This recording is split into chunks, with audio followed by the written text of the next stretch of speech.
This Guy's Garage. Like and subscribe. We have probably had more concerns from Canadians with respect to natural health products than anything else. And this is a sampling of those. You know, when you begin to receive these stacks, this is kind of like that miracle on 34th Street. You know, when you see stacks and stacks of mail to prove who was Santa Claus. You know, and that's a small smattering thereof. And I do have a motion that I'm going to move, Chair. And I think that Canadians need to know that we have heard them loud and clear as to the importance of this topic. And that is by virtue of the vast amount of complaints that we've received from consumers, and that they want someone to stand up for them, and that we want them to know that's going to be the Conservative Party for their freedom of choice and the opportunity not to decimate an industry. Chair, I'm not sure what our colleague is doing in the video feed, but maybe he was taking a picture, but I'm not sure, Chair. Maybe someone could communicate with Dr. Hanley and clarify that. It was very distracting nonetheless. But you know what? There is great information that's available out there when people specifically want to attempt to find the information and know sources that can be incredibly useful in our ability to do our own research. You know, the sad part, of course, is in Canada over the last several years, everybody has become their own expert. You know, people don't want to believe doctors and scientists and folks like that anymore, that they believe that they read something on the internet and then suddenly it has become true. And I do believe that a lack of belief in science and scientific analysis, that needs to be corrected. I don't believe that regulating natural health products further and making them less available is the way to do that. I don't believe that in any way, shape, or form. Chair, I have a point of order. Especially the cost recovery changes. Excuse me, Dr. Ellis, a point of order for Mr. Davies, please. We've been through two meetings previous to this where the Conservatives have filibustered the meeting and not really let anybody else speak. I'm just wondering if my honourable colleague intends on filibustering this meeting, because I would rather hear from the witnesses who have been called here from the natural health products industry and have the benefit of their testimony and experience before we even vote on a motion of Dr. Ellis. I wonder if he's intending on filibustering the meeting, then maybe we can let the witnesses go if he doesn't want to hear from them. But I think it's rude and to let the witnesses have to sit here. They've come here to testify. If Dr. Ellis has no intention of letting the committee hear from them or having these witnesses lend us their expertise and experience, which I would like to have before this committee. Not sure it's a point of order, but Dr. Ellis, if you want to address it, feel free, and if you don't, you have the floor again.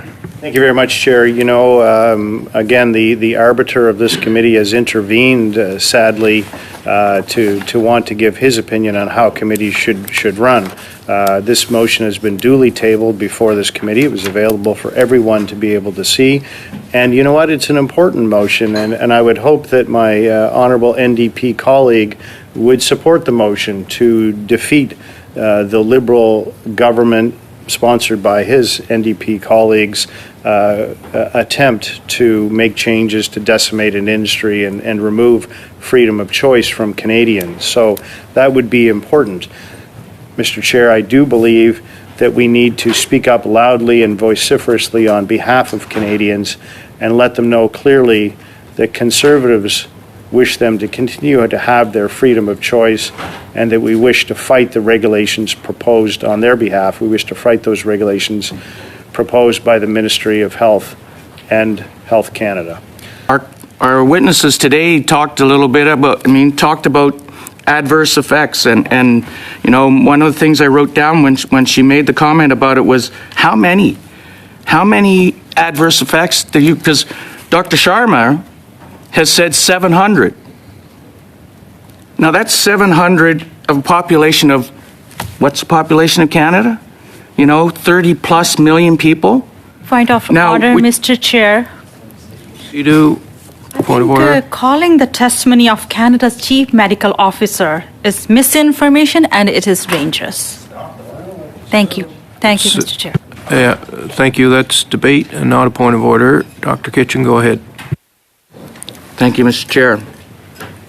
Ultimately, when we look at these, and you know, the research out there says that in hospital situations, 7.5% of the patient population that gets admitted into the hospitals is due to adverse events to regulated prescription medications. 7.5%, that's huge when you compare that to 700 to natural health products. Ultimately, you know, a study by the Canadian Adverse Events Study, when this one is back in 2004, showed that there were 185,000 of 2.5 million patients of hospital admissions, of which 70,000 of those could potentially have been preventable of prescription medications. So to turn around and say 700 from natural health food products, look at the difference. It's a huge difference in those numbers. And this, I think, is a very educational part where we need to be very aware of these facts and turn around and say, yes, there are adverse facts. Yes, the industry needs to make certain that they're doing what they're doing, and they need to be stepping up to make certain that's done. And I believe the industry is doing that and making the steps, and they're prepared to make changes. But when all of a sudden this government turns around and starts putting in, you know, right to sell per item costs to that industry, it's a huge cost. And that's an annual cost for every product that they have. With my colleague's motion here, he's put forward a motion that we're dealing with that I think we need to look at and look at immediately to turn around and say to the government, this is wrong. The regulatory process has been put forward. Many people in the industry have put forward their information. It's time to turn to the government and say, this is not acceptable, and either they go back to looking at this, or we end it as we speak. So with that said, Mr. Chair, I want to thank you for the ability to speak to this, and I ask my colleagues to support this motion. I move that debate now be adjourned. Okay, so we have a motion to adjourn debate. That motion is not debatable. We must proceed directly to a vote. So the question for the committee is that the debate now be adjourned. All those in favor of adjourning debate, please raise your hand. Chair, I'd like to request a recorded vote, please. Madam Clerk, could you please conduct a recorded division for whether the motion should now be adjourned? The debate on the motion should now be adjourned.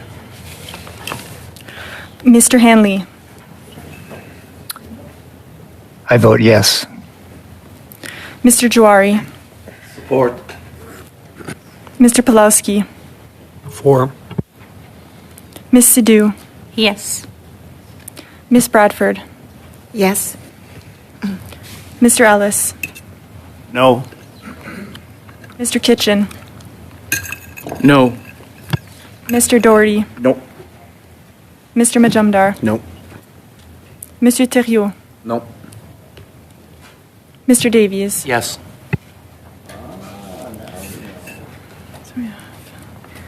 Yeas 6, nays 5. The debate on the motion is therefore adjourned.